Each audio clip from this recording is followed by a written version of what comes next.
Hi, welcome back to another video, Horror Movie Collector. In this video I've got four figures, there are four models that I painted and put together many years ago.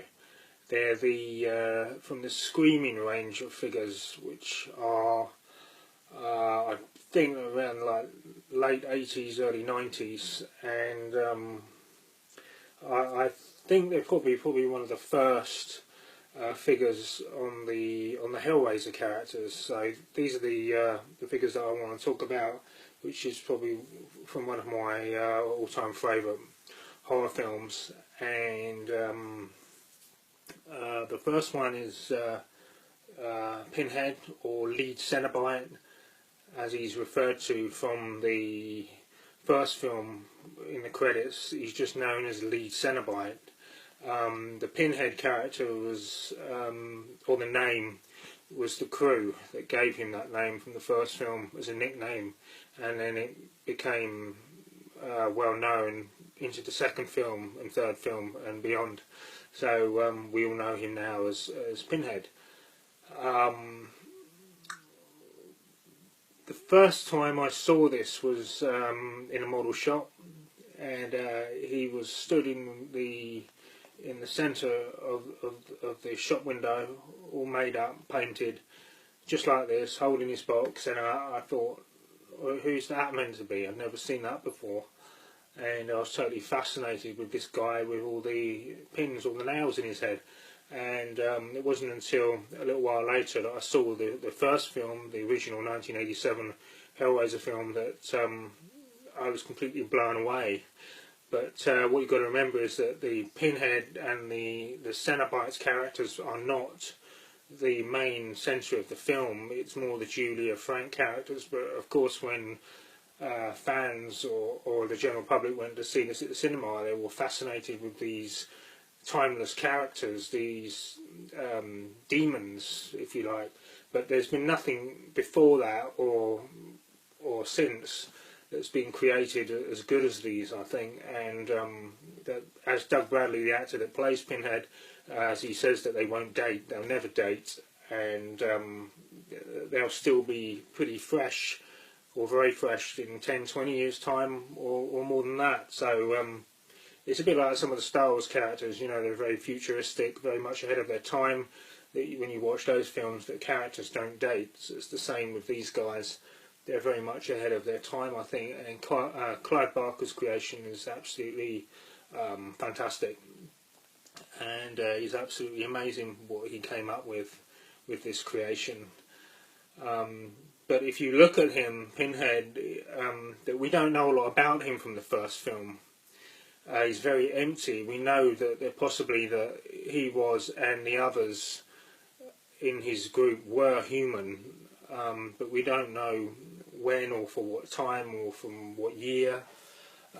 So it's very vague in the first film. It's only till you get into the second film that he was actually World War I Captain Elliot Spencer that had the Lamb configuration, which is the puzzle box which he's holding here, and which is the main part of the film as well, is the box that basically that you open the door, a gateway to hell, or a monastery of hell, basically, where you will experience pleasure and pain, but the most intense pain through these guys, which are like torturers in the centre of hell. But Pinhead is like this judge. He sort of stands back. He doesn't really do anything as such. It's all done around him. He sort of takes it all in and observes it all, and he either stands back or sits back or whatever, and he just punches out what he says to you when he sees you, what's in front of you, but it's very much to the point of what he's saying. And in the first film, and especially the second film, he just punches out to the point of what he says to you, and that pretty much says it all, basically.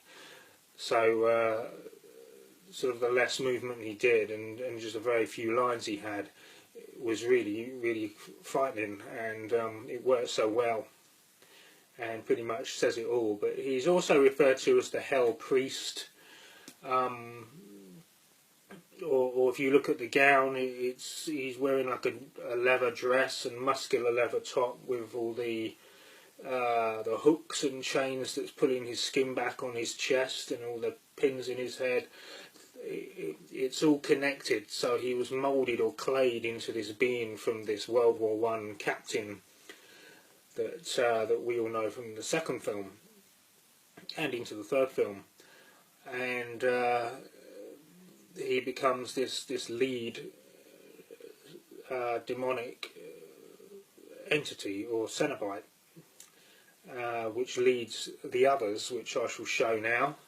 Which you've got this one, which is Butterball, which he's called. He's played by Simon Bamford, and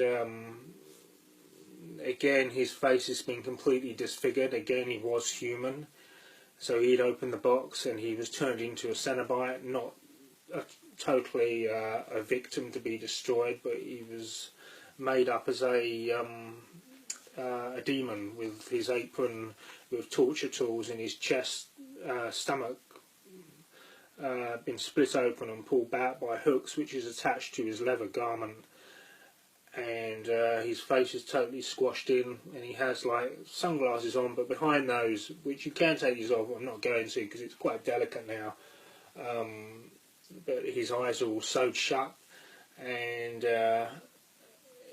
really fantastic piece. He doesn't say anything, this one.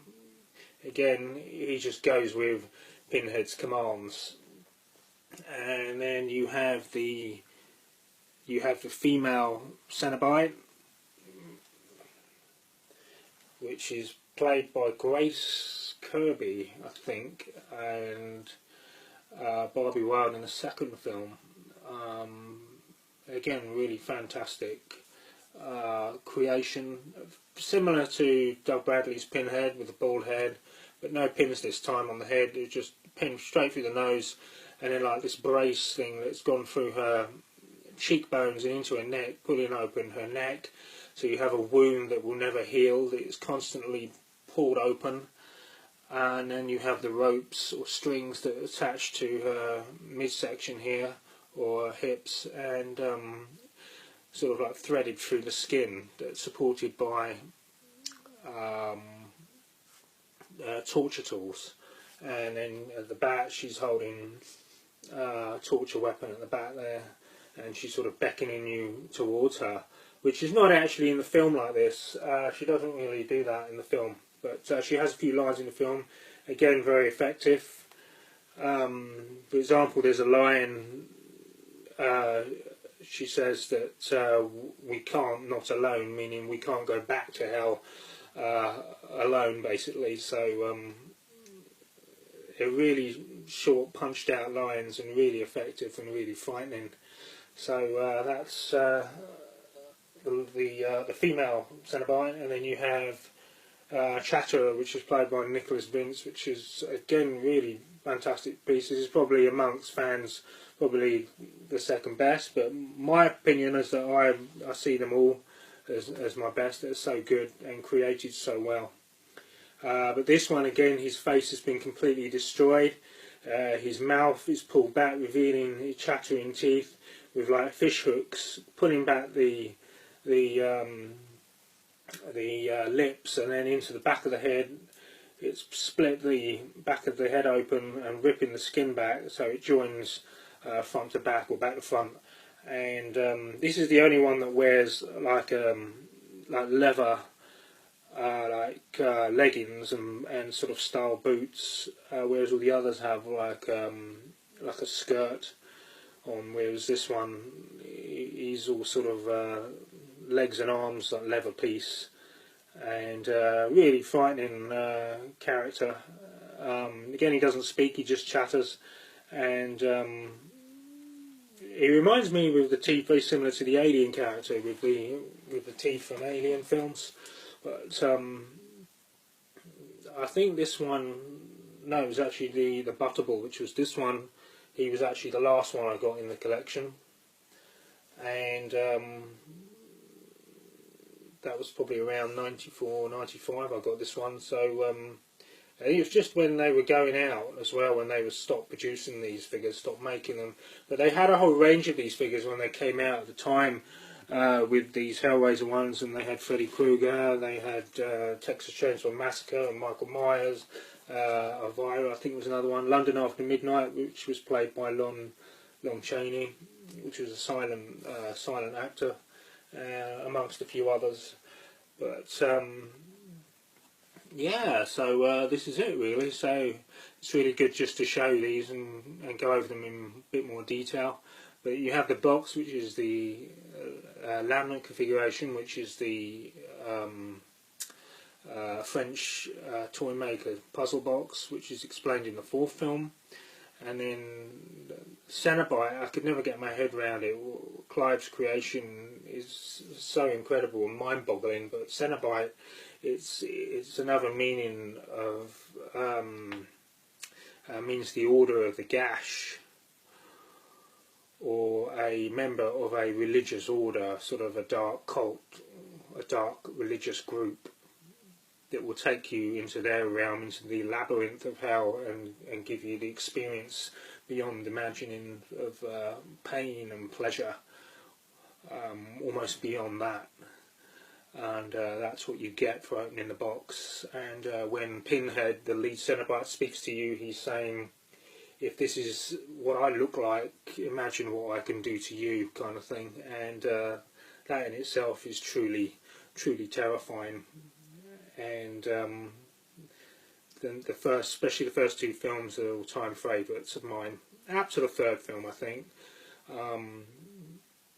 So yeah, so there it is. They're the Screaming model kits from the late 80s, early 90s. So this is October 30th, and this is my little